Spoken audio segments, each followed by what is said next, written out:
সংস্কারকে যদি যারা মনে করছেন যে নির্বাচন পরে হওয়া উচিত, সংস্কার আগে হওয়া উচিত, তাহলে সেই সংস্কারকে সফল করার জন্যই এমন মানুষের দরকার যারা সরাসরি জনগণের সাথে সম্পৃক্ত। তা না হলে কোনো সংস্কারই সফল করা সম্ভব হবে না। কাজেই সংস্কারকে যদি সফল করতে হয়, সংস্কারের সংস্কারের প্রস্তাবনা আজকে থেকে 2 বছর আগে এদেশের রাজনীতিবিদরাই দেশের মানুষের সামনে তুলে ধরেছেন।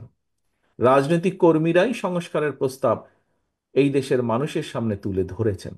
কাজেই এই দেশের সংস্কার, প্রকৃত সংস্কারও যদি করতে হয়, তাহলে অবশ্যই সেটি রাজনীতিবিদদের মাধ্যমেই করতে হবে। অবশ্যই দেশের রাজনীতিবিদদের বাইরেও বহু মানুষ আছেন, বহু শ্রেণী পেশার মানুষ আছেন, বুদ্ধিজীবী আছেন, ইন্টেলেকচুয়ালস আছেন, সিভিল সোসাইটির মানুষ আছেন। আমরা অবশ্যই তাদের পরামর্শ নেব। আমরা অবশ্যই তাদের পরামর্শ যেগুলো থাকবে তার ভিত্তিতে আমরা ধীরে ধীরে নিয়ে যাব, দেশকে সামনের দিকে নিয়ে যাব। কিন্তু বিষয় হচ্ছে যে যতক্ষণ পর্যন্ত জনগণের ডাইরেক্ট রিপ্রেজেন্টেটিভ দেশ পরিচালনার দায়িত্ব না পাবে, তাদের হাতে দেশ পরিচালনার দায়িত্ব না আসবে, ততক্ষণ পর্যন্ত কোনোভাবেই কোনো সংস্কারের পূর্ণ বাস্তবায়ন করা সম্ভব নয়।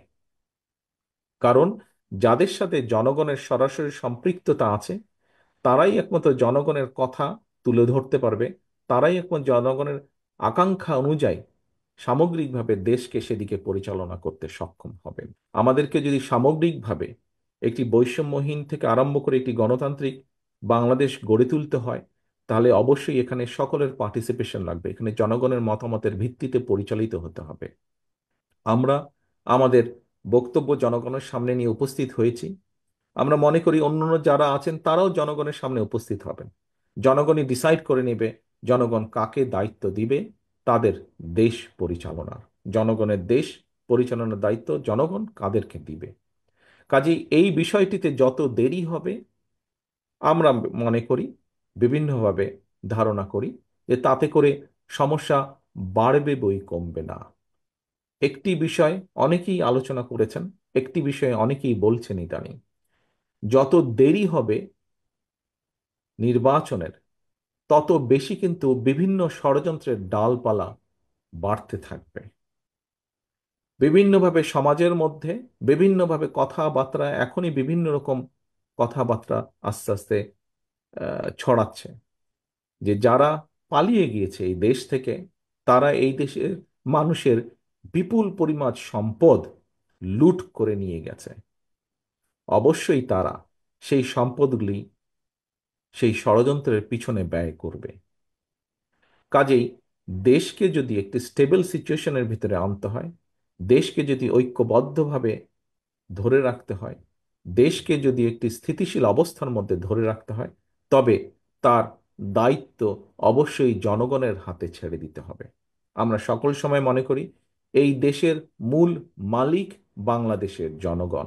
কাজেই বাংলাদেশের জনগণের সেই অধিকার আছে এই দেশ নিয়ে কি হবে না হবে সেই সিদ্ধান্ত নেবার একমাত্র ক্ষমতা বাংলাদেশের মানুষের। এবং পৃথিবীতে আমরা মুখে সকলেই গণতন্ত্রের কথা বলি, সমগ্র পৃথিবীতে গণতান্ত্রিক ব্যবস্থা বলতে যা বোঝায় সেটি হচ্ছে নির্বাচন।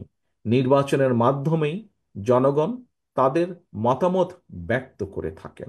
সেটি আগেই বলেছি আমি, সেটি ইউনিয়ন পরিষদ হোক, সেটি জাতীয় পর্যায়ের হোক, নির্বাচনের মাধ্যমেই জনগণ তাদের মতামত প্রকাশ করে থাকে। নির্বাচনের মাধ্যমেই জনগণ সিদ্ধান্ত নিয়ে থাকে তারা কি চায়। নির্বাচনের মাধ্যমেই জনগণ তার জবাব দিয়ে থাকে, তারা দেশকে কি বলতে চায়, তারা রাজনীতিবিদ সহ সকলকে কি বলতে চায়। নির্বাচনের মাধ্যমেই জনগণ এসব কাজ করে থাকে। কাজেই জনগণের অধিকার যদি জনগণকে ফিরিয়ে দিতে হয়, দেশ কিভাবে কি হবে এই বিষয়ে সিদ্ধান্ত সম্পূর্ণ জনগণের। আমরা জনগণের অধিকার যত দ্রুত জনগণের কাছে ফিরিয়ে দিতে পারবো, জনগণের অধিকার যত দ্রুত আমরা এই দেশে প্রতিষ্ঠিত করতে পারবো, প্রিয় উপস্থিতিবৃন্দ, আমি বিশ্বাস করি তত দ্রুত আমরা দেশকে ধ্বংসের দ্বার প্রান্ত থেকে ফিরিয়ে আনতে আবার সক্ষম হব।